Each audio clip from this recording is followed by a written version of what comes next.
at how you can run SQL commands on your SQLite 3 database. As you know, SQLite 3 is a file-based database where you can store your number of rows, store your tables data in the form of files. And today we'll see that onto the terminal how you can run SQL commands directly on SQLite 3. So let me open the SQLite shell first. Let me go to the command line terminal of SQLite 3. So the command to enter into SQLite shell is SQLite 3 and then the name of your database. Let's say the name of my database is demo. Now we are going to learn certain commands and I have mentioned the commands here. Let's say I want to see the tables, like what all tables exist in my SQLite database. So the command is dot tables. So I can do dot table. So you see there is no table right now. So I can create a table first. I can create a table which is, let me copy this command and let me paste it. So my command is this. So create table LimeGuru. I'm going to create LimeGuru table where it has two columns, courses and number count. So for each courses I'll have count of those courses. Let's say Java I can have 10 courses, Python I can have 20 courses. So these are going to be my table schema. So let me enter. So the table is created and let me run the dot tables command now again. So you can see the LimeGuru table exists. I ran that dot tables command. I can see that this one table exists, whereas earlier it was showing there are no tables. The output was empty, but now it shows one table exists with the name LimeGuru. I can also check what is my schema of the table. So using the dot schema command, anytime later on I can see what is the schema of my table LimeGuru. So if I run the command dot schema LimeGuru, it will show me the exact create command using which this table was created. So you can see the command which I ran earlier to create this table, I got that command as an output when I ran my schema command onto my table. So in this way you can see the schema also. Let's run the select star statement. So let's select some data from this table. So right now there is no data. As we know, we have just created the table, it's empty. So let's insert some values inside my database. Insert into LimeGuru and then values. This is similar to the SQL syntax. So we are going to insert the value. So it says insert into LimeGuru values. We are going to put 4 courses, Java, Python, Big Data and Data Science, each having their own count 10, 20, 30, 20. So let me run select star from LimeGuru again.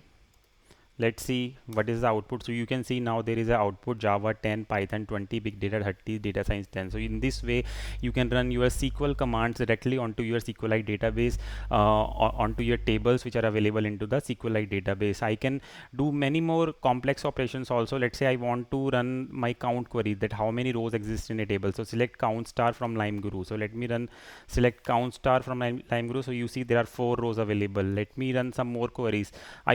I can apply aggregate function also. Let's say I want to sum all the courses 10, 20, 30, 10. So the query will be select sum then count from LimeGuru. Then this column count will be summed up and aggregated result will be shown to me. So it says 70.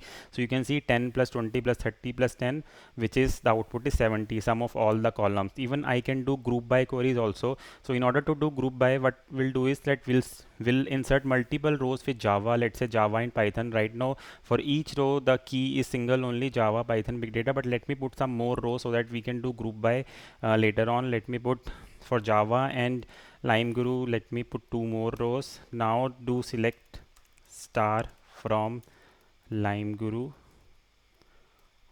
So if I do select star from LimeGuru, you can see there are 2 rows for Java 10 and again Java 10. Similarly for Python I have 2 rows, Python 20 and Python 20. Now we'll do a group by query. So what my group by query is, so this is my group by query. What it says is, let me explain you. So I'm going to select courses and then sum of the count for each course from LimeGuru table, group by courses. So I have done group by courses. That means for each course I'm going to get the sum of the count.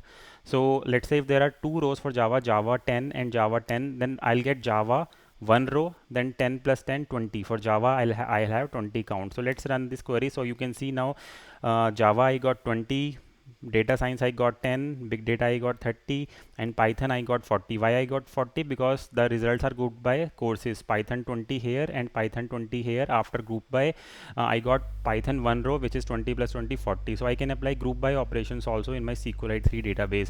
So this is very helpful, that if you have some SQLite database in a file, then you can directly do SQL operations using this SQLite shell commands. You can directly run SQL commands directly onto the SQLite database. So I'm going to share all these queries which I've demonstrated here onto the video description in the form of GitHub URL, so you can refer these queries later on also. And yeah, that's it about this video. This is the basic of SQLite 3, how you can run commands, SQL commands onto SQLite 3. If you like this video, do press the like button, share it with others, and do subscribe LimeGrow channel. Thank you.